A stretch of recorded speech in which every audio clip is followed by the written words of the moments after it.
people of the world, the third issue to Exodus from Class Comics has come out. This was written and drawn by David Cantero, while it was edited by John Frazier and Patrick Fillion. I've already done reviews on issues numbers 1 and 2. Check them out when you get a chance. They are on my YouTube channel. Be prepared, I'm going to give some major spoilers, so I'm warning you now in advance. To give a quick overview about what's happening, this story is taking place on a mythological world. The mother goddess Kiona is missing, so all of her children, who are lesser gods, are now warring and fighting for control. And of course, humanity is being used against each other at the gods' whims. Because like all mythological gods, of course, they're going to be total douchebags. One of the main protagonists for this book is Alcyoneus, who's from the city of Delphox. Unfortunately, though, his city was destroyed by the god Sirius. He himself is a magic user, and he was saved by the mercenary known as Eurybatos, who the two of these guys are now lovers. Alcyoneus unfortunately blames himself for the destruction of his city, being that he was going to be sacrificed, which we start up seeing that in the beginning of this issue, where he's having nightmares about it. Eurybatos is called back to his city of Phalox that is ruled by Queen Mariana. There are some other mercenaries also being called back, all of which did promise her that they would fight for it. But seemingly the battle has been cancelled. However, something else even bigger arises in the city. Previously, Eurybatos had saved a set of twins in the desert. Unfortunately, though, these twins have been cursed by another vengeful god. They called their vanity into play, and the god Argum came up and cursed them, where they have to sell potions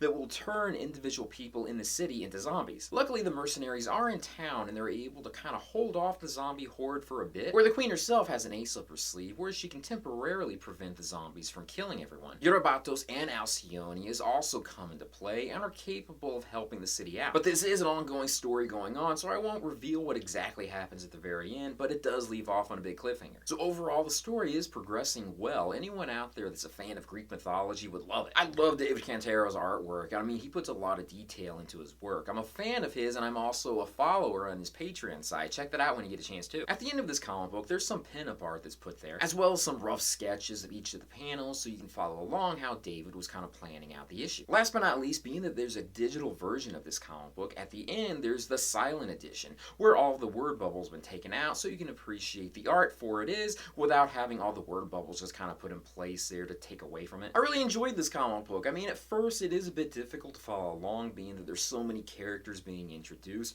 but now that you get a feel for them all, it is pretty darn awesome. It is a Class Comics book, so that means there is a lot of gay sex taking place. It's kind of weird seeing zombie gay sex, but you know what? It does seem right in place with everything else that I've seen. There's a little bit of heterosexual sex taking place too, kind of, sort of, but we can forgive that and just kind of go past it. I personally loved it, and I'm really happy that this was made. If you're interested yourself into downloading a digital version of it, you want to go to classcomics.com, where you can download it from there. With that, thank you guys for watching me in this video. If you haven't done it yet, subscribe to my channel, hit that notification bell so you know when I put up future videos. Leave a comment down below and let me know what you thought about this issue, or if you think this is one of those stories you may want to get into or not get into, let me know. Also, check out my Patreon site when you get a chance, patreon.com/GeekComicGeek. You become a patron, you get to see extra pictures, videos, and photo shoots that you only see on Patreon. Check it out when you get a chance, I'd really appreciate it. And with that, I'll join you guys in another video very soon. Peace, love, and I'll stay up. See you guys later.